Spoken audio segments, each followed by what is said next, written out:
سورہ فتح آیت نمبر 33، یا ایھا الذین آمنوا، اے ایمان والو، اطیعوا اللہ و اطیعوا الرسول، تم اطاعت کرو اللہ کی اور اللہ کے رسول کی، ولا تبطلوا اعمالکم، اپنے اعمال کو باطل نہ کرو، ان الذین کفروا وصدوا عن سبیل اللہ، یقیناً وہ لوگ جنہوں نے کفر کیا اور روکا اللہ کے راستے سے، ثم ماتوا وهم کفار، پھر انہیں موت آئی اس حال میں کہ وہ کافر تھے، فلن یغفر اللہ لہم، اللہ ان کے گناہوں کو معاف نہیں کرے گا۔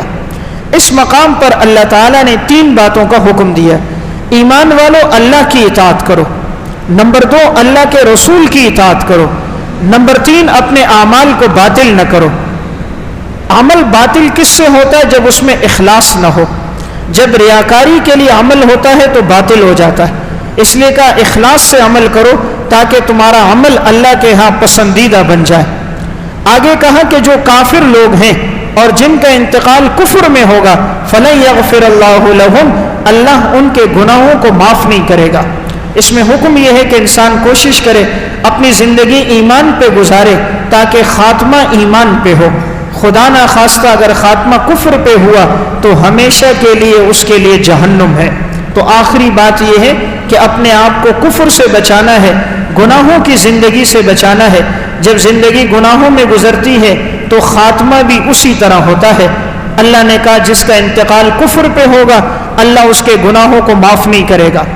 شیطان سب سے زیادہ کوشش کرتا ہے انسان کے آخری وقت میں اس کی زبان سے کلمہ کفر نکال دے، اس لیے آخری وقت میں شیطان وسوسے ڈالتا ہے کہیں انسان کلمہ کفر کہہ دے۔ امام رازی رحمہ اللہ بہت بڑے مصنف ہیں، تفسیر کبیر انہوں نے لکھی ہے۔ اللہ نے علوم عقلیہ میں ان کو بڑا مقام دیا تھا۔ آخری وقت جب انتقال کا آنے لگا تو شیطان ان کے سامنے آیا اور آ کر یہ کہنے لگا کہ اللہ ایک ہے، توحید پر دلیل دو۔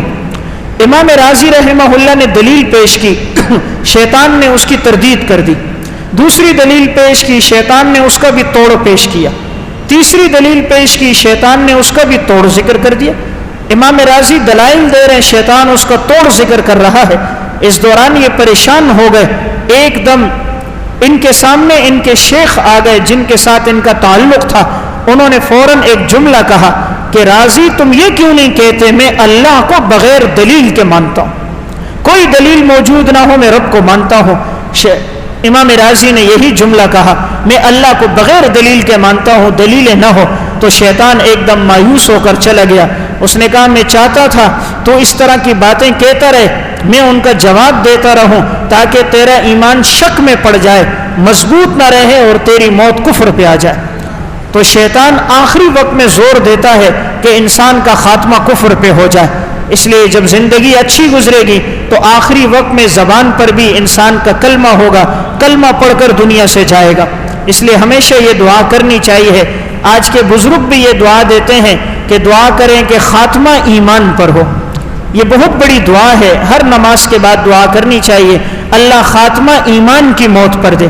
اللہ تعالیٰ کہہ رہے فلن یغفر اللہ لہم، جو زندگی گناہوں میں گزارے گا ہم اس کی زندگی میں ان گناہوں کی وجہ سے آخر میں موت جو آئے گی اس کی کفر پر موت آئے گی تو ہم اس کے گناہ معاف نہیں کریں گے۔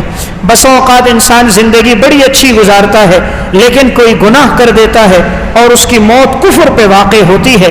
میں ایک واقعہ سنا کے بات ختم کرتا ہوں کہ زندگی بڑی اچھی گزرے لیکن خاتمہ کفر پر کیسے ہوتا ہے۔ امام ابن جریر طبری کی ہے تفسیر طبری، اس میں انہوں نے ایک واقعہ نقل کیا ہے سورہ حشر کی تفسیر میں۔ یہ بنی اسرائیل کے ایک بڑے عبادت گزار انسان کا واقعہ تھا۔ وہ ایسا عابد تھا کہ اس کی عبادت کا چرچا پورے علاقے میں تھا، لوگ بڑے دور دور سے اس کے بعد دعاؤں کے لیے آتے تھے اور یہ عابد ان کے لیے دعائیں کرتا تھا۔ اس نے ایک پہاڑ کے اوپر اپنی عبادت کی جگہ بنائی تھی اور ہر وقت وہیں پر یہ عبادت کرتا تھا۔ ایک دفعہ ایسا ہوا کہ بنی اسرائیل میں 3 نوجوان تھے، تو یہ نوجوان جہاد میں جانے لگے، تو ان کی ایک جوان ہمشیرہ تھی، تو انہوں نے سوچا کہ ہم اپنی یہ بہن کس کے پاس رکھوائیں۔ تو ان کے دل میں خیال آیا کہ بنی اسرائیل کا یہ عابد جو شخص ہے اس کے پاس ٹھہرا دیتے ہیں، جب ہم جہاد سے واپس آئیں گے تو اس کو اپنے گھر لے آئیں گے۔ ان کے والدین کا انتقال ہو گیا تھا، رشتہ داروں میں کوئی ایسا ان کو نظر نہیں آیا جس پر یہ اعتماد کر سکیں، تو یہ تینوں نوجوان اس عابد کے پاس گئے اور اس سے جا کر کہا ہماری بہن ہے، یہ آپ کا جو عبادت خانہ ہے آپ اس کے کنارے میں انہیں رکھ دیں، اور اگر یہاں نہ مناسب سمجھیں کہیں اور رکھ دیں، لیکن آپ نگرانی کریں کوئی ان کے پاس نہ آئے، دیکھ بھال ان کی کریں، ہم جہاد سے واپس آئیں گے تو اپنی بہن کو لے جائیں گے۔ وہ عابد اس پر تیار نہ ہوا، اس نے کہا یہ غیر محرم ہے، میں اسے اپنے پاس نہیں رکھ سکتا۔ ان تینوں بھائیوں نے بہت زیادہ منت سماجت کی تو وہ عابد تیار ہو گیا۔ جب تیار ہوا تو اس نے کہا تم میرے پاس اس کو مت ٹھہراؤ، وہ سامنے جو جگہ ہے وہاں پر اس کے لیے کمرہ بنا دو، وہیں یہ رہے۔ تو بھائیوں نے وہاں مٹی کا کمرہ بنایا، وہیں اس کو رکھ دیا۔ تینوں بھائی جہاد پہ چلے گئے۔ اب ہر انسان کے ساتھ نفس اور شیطان ہے، اب شیطان ان کے دلوں میں وسوسے ڈالنے لگا۔ آج کل لوگ کہتے ہیں جی میں اس کو بہن سمجھ رہا ہوں، میں اس کو خالہ اور ماں سمجھتا ہوں، تو پردے کی کیا ضرورت ہے؟ تو دیکھو کتنا بڑا عبادت گزار ہے، لیکن یہ بھی فتنے سے نہ بچ سکا۔ اسی لیے تو حدیث میں آتا ہے لا یخلون رجل وامرأة الا وثالثهم الشیطان، نہیں کوئی مرد اور عورت تنہا ہو مگر تیسرا شیطان ضرور موجود ہوتا ہے۔ اب شیطان نے وسوسہ ڈالا کہ وہ خاتون اکیلی گھبراتی ہوگی، ڈرتی ہوگی، کوئی موجود نہیں ہے، تو چلو وہ دور ہیں، اس کو اپنے صومعہ کے قریب رکھ دو۔ تو اس نے اس خاتون کو آواز دے کر کہا کہ تم بہت دور ہو، میں یہاں نیچے ایک جگہ بنا دیتا ہوں، تم یہاں ٹھہرا کرو۔ اب وہ نیچے جگہ بنا دی، وہ خاتون نیچے ہوتی اور یہ اوپر ہوتے تھے۔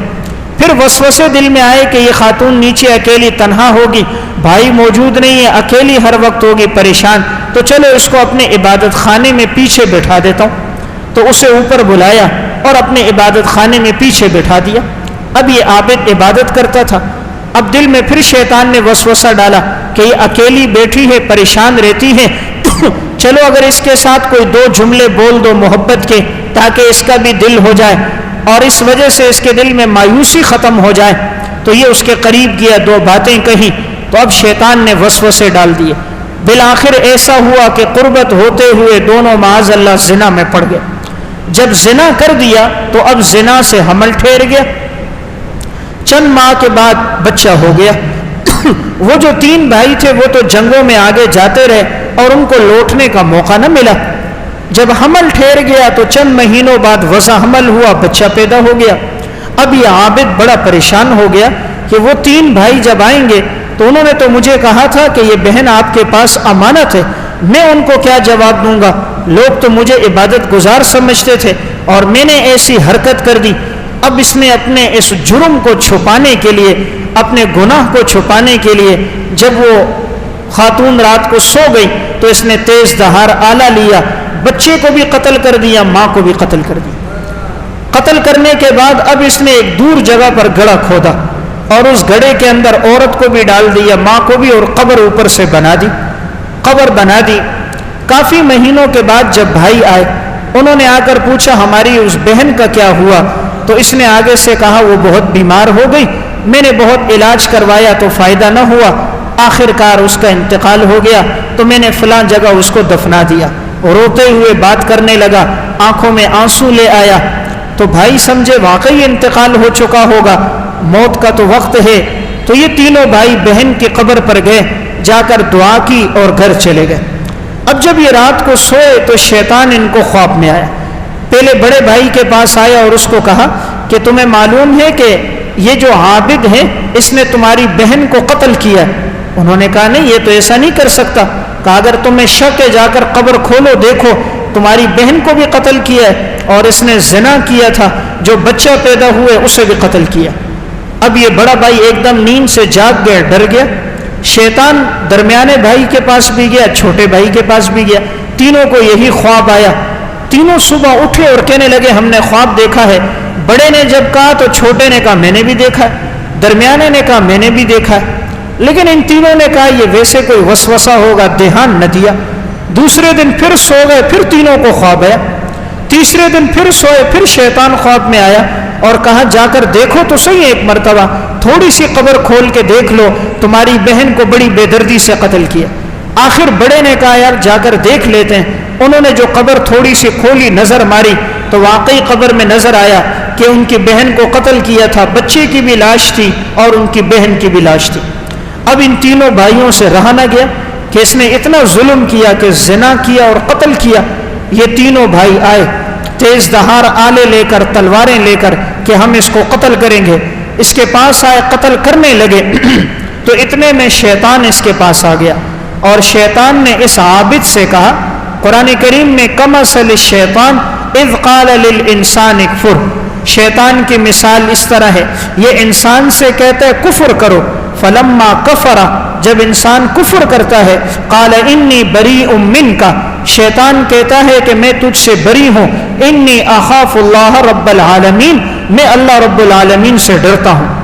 تو یہ شیطان اس عابد کے پاس آیا اور کہنے لگا اب تجھے کوئی نہیں بچا سکتا، تینوں بھائی تجھے قتل کے لیے آ رہے ہیں، میں تجھے بچا سکتا ہوں لیکن اس کے لیے شرط یہ ہے کہ تو کفر کر، اللہ کا انکار کر، نبی کا انکار کر اور مجھے سجدہ کر دے.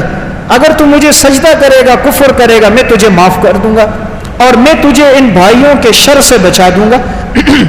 اب جب اس عابد نے دیکھا کہ بچنے کا کوئی راستہ نہیں ہے تو شیطان کی باتوں میں آیا، شیطان کو سجدہ کر دیا، کفر کر دیا. جب کافر بن گیا تو شیطان نے آگے سے کہا، قال انی بریء منک، میں تو تجھ سے بری ہوں، میرا تیرے سے کوئی تعلق نہیں، انی اخاف اللہ رب العالمین، میں تو اللہ رب العالمین سے ڈرتا ہوں. اب یہ تینوں بھائی آئے اور انہوں نے اس کو قتل کر دیا. تو دیکھیں موت کیسی آئی کہ زندگی تو اس کی گزری تھی دین پر، عبادت پر گزری، موت کیسی آئی کہ زنا بھی کر دیا، قتل بھی کر دیا، شیطان کو سجدہ بھی کر دیا، کفر پہ مر گیا. تو اسی لیے اللہ یہ فرما رہے ہیں کہ اگر کوئی شخص کفر پہ زندگی گزارے گا تو اس کے گناہ معاف نہیں ہوں گے. اس لیے اس میں حکم ہمیں یہ ہے زندگی ایمان اور اطاعت پر گزاری جائے تاکہ موت بھی ایمان اور اطاعت پر آئے. اور اللہ سے ہمیشہ یہ دعا بھی ہو کہ اللہ تعالی خاتمہ ایمان پہ کرے، اس لیے کہ دار و مدار اور نجات ایمان پر ہے. ایمان نہیں تو کچھ نہیں، ایمان ہے تو سب کچھ ہے. تو یہ اللہ کی نعمتوں میں بہت بڑی نعمت ہے. اللہ مجھے اور آپ کو عمل کی توفیق